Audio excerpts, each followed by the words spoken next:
ఎప్పుడూ బురదలో తిరిగినటువంటి అధికారులు కూడా రాత్రింపవళ్లు కష్టపడుతున్నారని సీఎం చంద్రబాబు అన్నారు. ప్రభుత్వంపై బురద జల్లే కార్యక్రమాలు మానుకోవాలని వెంటనే క్షమాపణ చెప్పాలన్నారు. ఈ వ్యాఖ్యలకు వైసీపీ అధినేత జగన్ కౌంటర్ ఇచ్చారు. ముఖ్యమంత్రిగా చంద్రబాబు విఫలమయ్యారని విమర్శించారు.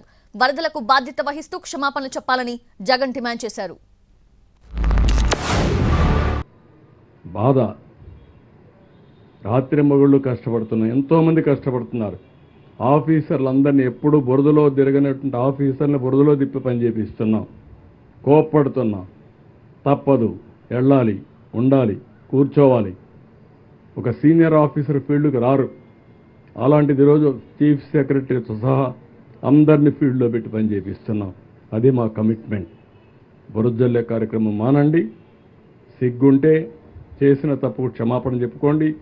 కనీసం మీకు కాన్షియస్నెస్ ఉంటే ఆ కాన్షియస్నెస్ ప్రకారం మనసులోనే మీరు క్షమాపణ కోరండి, ప్రజాహితం కోరితే. అంతేగాని ఇష్ట ప్రకారం మాట్లాడితే మంచిది కాదు. ఈ మాదిరిగా నువ్వు మేనేజ్ చేయడము అనంటే, ఇంత దారుణంగా మేనేజ్ చేయడము అనంటే, అసలు ముఖ్యమంత్రిగా నువ్వు నీ పదవిలో ఉండడానికి నువ్వు అర్హుడువేనా అని చెప్పి ఒకసారి చంద్రబాబు నాయుడు తన గుండెల మీద తాను చేయి వేసుకుని ఆలోచన చేయాల్సిన అవసరం కూడా ఎంతైనా ఉంది. ఎందుకంటే ఒక ముఖ్యమంత్రి చేయాల్సిన కార్యక్రమాలు ఏదీ తాను చేయలేదు. ముఖ్యమంత్రిగా చంద్రబాబు నాయుడు గారు పూర్తిగా ఫెయిల్ అయిన పరిస్థితులు కనిపిస్తా ఉన్నాయి. 32 మంది చనిపోయినారు ఈరోజు.